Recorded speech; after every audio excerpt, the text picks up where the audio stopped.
अस्सलाम वालेकुम। कहाँ से आए हैं आप, कब से इधर हैं? मैं कान्हा से आया हूँ। मुझे आज तकरीबन 6 दिन हो गए। हम इधर ही हम हर रोज़ ही आते हैं। थोड़ी देर के लिए घर चले जाते हैं, हम फिर आ जाते हैं। जब तक ये कोई फैसला हो नहीं जाता हम इधर ही इंशाअल्लाह ताला। क्या लगता है ये खान को गिरफ्तार करने का रिस्क लेंगे या वैसे ही बस टाइम पास कर रहे हैं? ये ख्वाब तो देख सकते हैं गिरफ्तार करने के, ये कर नहीं सकते इंशाअल्लाह ताला।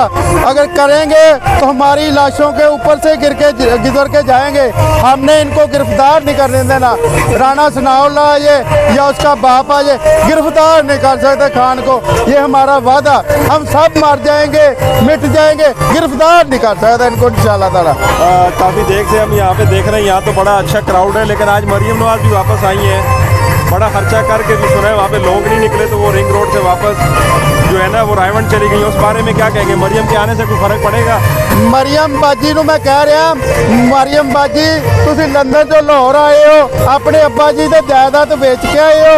ਉਹ ਲੰਦਨ 'ਚ ਜਿਹੜੀ ਕਰਪਸ਼ਨ ਕਰਕੇ ਪੈਸਾ ਇਕੱਠਾ ਕੀਤਾ ਸੀ ਉਹਨੂੰ ਵਾਪਸ ਲੈ ਕੇ ਆਏ ਹੋ। ਫਲੈਟ ਵੇਚ ਆਏ ਹੋ, ਉਹ ਜਾਇਦਾਦਾਂ ਵੇਚ ਆਏ ਹੋ। ਜਿਹੜੇ ਅਰਬੋਂ ਡਾਲਰ ਦਾ ਪਾਕਿਸਤਾਨ ਨੂੰ ਮਕਰੂਜ਼ ਕਰਕੇ ਲੁੱਟ ਕੇ ਤੁਸੀਂ ਉੱਥੇ ਆਪਣਾ ਲੰਦਨ ਲੈ ਜਾਓ। ਉਹ ਸਾਰਾ ਪੈਸਾ ਵਾਪਸ ਲੈ ਕੇ ਆ ਰਹੇ ਹੋ। ਆਪਣੇ ਭਾਈਆਂ ਨੂੰ ਵੀ ਵਾਪਸ ਲੈ ਕੇ ਆ ਰਹੇ ਹੋ, ਆਪਣੇ ਅੱਬਾ ਜੀ ਨੂੰ ਵਾਪਸ ਲੈ ਕੇ ਆ ਰਹੇ ਹੋ, ਜਾਂ ਪਾਕਿਸਤਾਨ ਨੂੰ ਫਿਰ ਲੁੱਟਣ ਵਾਸਤੇ ਆ ਰਹੇ ਹੋ? नहीं, वो सर्जरी भी करवा के आई, ਉਹਦੇ ਨਾਲ ਵੀ कोई फर्क पैना है कि नहीं? बाजी मरियम आंटी जिन्नियां मर्जी सर्जरियां करवा ला, भावें मूँह ते मेकअप कर ला, भावें सुर्खी ला ला, इन्हां वोटां ने तेनू वोट नहीं देना। तेनू सोहणे वेख के वोट नहीं दे देना, तेनू चोर दे ही नारे लगने ने। जे तू मियाँ चोर ना हुंदा, जे तू मियाँ चोर ना हुंदा ते लंदन कदी ना जांदा। खा के कौम दे पैसे चोरा ना लंदन महल बनांदा। असी भी तेरे वोटर हुंदे, तू भी जश्न मनांदा। चोरा वांगू वड्डिया चोरा मूँह ना इंज लकांदा। जे तू मियाँ चोर ना हुंदा ते लंदन कदी ना जांदा। लो जित्ती चाहे जित्ती होवे, चाहे जित्ती होवे सानू, चाहे होवे भावें हार, जित्ती होवे चाहे भावें होवे सानू हार। असा तो नहीं छड्डना इमरान खान दा साथ। खान साडा यार है, असीं खान दे यार। असा तो नहीं छड्डना इमरान खान दा साथ। वो जिथे जिथे खान साडा पिछे जावांगे, जिथे जिथे यार साडा पिछे जावांगे, खान दे इशारे ते मर मिट जावांगे। खान ते पंजाबियां दी पक्की है ज़बान। असा तो नहीं छड्डना इमरान खान दा साथ। मैं इन्हां नूं चोरां नूं लुटेरियां नूं जिन्हां ने पाकिस्तान नूं लुटिया, इमरान खान की गिरफ्तारी नाल तुहाडा मसला हल हो सकदा।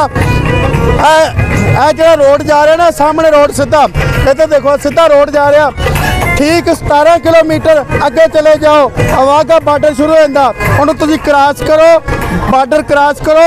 आटे का रेट 30 रुपये, घ्यो का रेट 30 रुपये, प्याज का रेट 3 रुपये, टमाटर का रेट 2 रुपये। इस तरह उन्होंने रेट ने इन्हां चोरां ने लुटेरियां ने साढ़े 70 साल पाकिस्तान नूं बर्बाद करता। असीं इन्हां तों आज़ादी इसलिए लई सी, ये चोर लुट के लै जाए के चले जान, अपनी जायदादां बना लैन, अपनी फैक्ट्रियां बना लैन, अपने महल बना लैन। गरीब आदमी नूं तो रोटी नहीं मिलती। 10 भाईजान किन्ने दी रोटी खांदे हो? 250 की एक गरीब रोटी खांदा एक टाइम की। अगर चाह पी ले तो 300 हो जाता। 3 टाइम की रोटी 900 रुपये की होगी।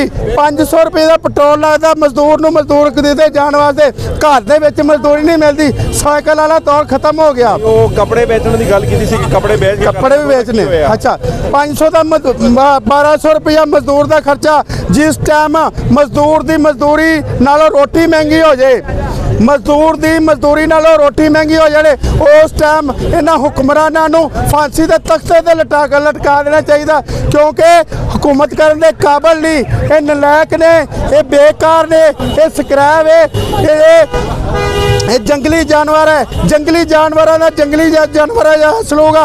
अगर अवाम के हमदर्द होंगे, प्यारे होंगे अवाम नूं, अवाम इन्हां दे नाल होंदी, इन्हां नूं अवाम ने रिजेक्ट करता, ये स्क्रैप हो गया। इंशाअल्लाह ताला हम खान को जिताएंगे इंशाअल्लाह। आपने करना है तेरे कदम दे नाल, तेरे कदम दे नाल मेरा कदम इमरान, तेरे कदम दे नाल मेरा कदम इमरान। असीं रल मिल मुल्क बचावांगे। तेरे कदम दे नाल मेरा कदम इमरान, असीं रल मिल मुल्क बचावांगे। असीं करनी यार गुलामी नहीं, ਅਸੀਂ ਕਰਨੀ ਯਾਰ ਗੁਲਾਮੀ ਨਹੀਂ, ਅਸੀਂ ਮੌਤ ਨੂੰ ਗੱਲ ਨਾਲ ਲਾਵਾਂਗੇ। ਤੇਰੇ ਕਦਮ ਦੇ ਨਾਲ ਮੇਰਾ ਕਦਮ ਇਮਰਾਨ, ਅਸੀਂ ਰਲ ਮਿਲ ਮੁਲਕ ਬਚਾਵਾਂਗੇ। ਚਾਹੇ ਮੰਜ਼ਿਲ ਮਿਲੇ ਜਾਂ ਮੌਤ ਸਾਨੂੰ, ਚਾਹੇ ਮੰਜ਼ਿਲ ਮਿਲੇ ਜਾਂ ਮੌਤ ਸਾਨੂੰ, ਇੱਕ ਪਲ ਵੀ ਨਹੀਂ ਘਬਰਾਵਾਂਗੇ। ਤੇਰੇ ਕਦਮ ਦੇ ਨਾਲ ਮੇਰਾ ਕਦਮ ਇਮਰਾਨ, ਅਸੀਂ ਰਲ ਮਿਲ ਮੁਲਕ ਬਚਾਵਾਂਗੇ। ਸਾਡਾ ਪਿਆਰਾ ਪਿਆਰਾ ਪਾਕਿਸਤਾਨ, ਸਾਡਾ ਪਿਆਰਾ ਪਿਆਰਾ ਪਾਕਿਸਤਾਨ, ਇਹਨੂੰ ਚੋਰ ਲਟੇਰੇ ਖਾ ਗਏ ਨੇ। ਅਸੀਂ ਕਿਸੇ ਨੂੰ ਮਾਫ ਵੀ ਕਰਨਾ ਨਹੀਂ, ਅਸੀਂ ਸਭ ਨੂੰ ਜੇਲ੍ਹ ਪਹੁੰਚਾਵਾਂਗੇ। ਸਾਡਾ ਪਿਆਰਾ ਪਿਆਰਾ ਪਾਕਿਸਤਾਨ, ਇਹਨੂੰ ਚੋਰ ਲਟੇਰੇ ਖਾ ਗਏ ਨੇ। ਅਸੀਂ ਕਿਸੇ ਨੂੰ ਮਾਫ ਵੀ ਕਰਨਾ ਨਹੀਂ, ਅਸੀਂ ਸਭ ਨੂੰ ਲੰਮਿਆ ਪਾਵਾਂਗੇ। ਤੇਰੇ ਕਦਮ ਦੇ ਨਾਲ ਮੇਰਾ ਕਦਮ ਇਮਰਾਨ, ਅਸੀਂ ਰਲ ਮਿਲ ਮੁਲਕ ਬਚਾਵਾਂਗੇ। ਸਾਡਾ ਪਿਆਰਾ ਪਿਆਰਾ ਪਾਕਿਸਤਾਨ, ਇਹਦਾ ਪਿਆਰਾ ਪਿਆਰਾ ਪਰਚਮ ਹੈ, ਅਸੀਂ ਉੱਚਾ ਯਾਰ ਲਹਿਰਾਵਾਂਗੇ। ਤੇਰੇ ਕਦਮ ਦੇ ਨਾਲ ਮੇਰਾ ਕਦਮ ਇਮਰਾਨ, ਅਸੀਂ ਰਲ ਮਿਲ ਮੁਲਕ ਬਚਾਵਾਂਗੇ। ਅਸੀਂ ਕਰਨੀ ਯਾਰ ਗੁਲਾਮੀ ਨਹੀਂ, ਅਸੀਂ ਮੌਤ ਨੂੰ ਗੱਲ ਨਾਲ ਲਾਵਾਂਗੇ। ਚੱਲ ਜੀ, ਹੋ ਗਿਆ ਬਾਈ ਨੂੰ ਦੇ ਦੇ।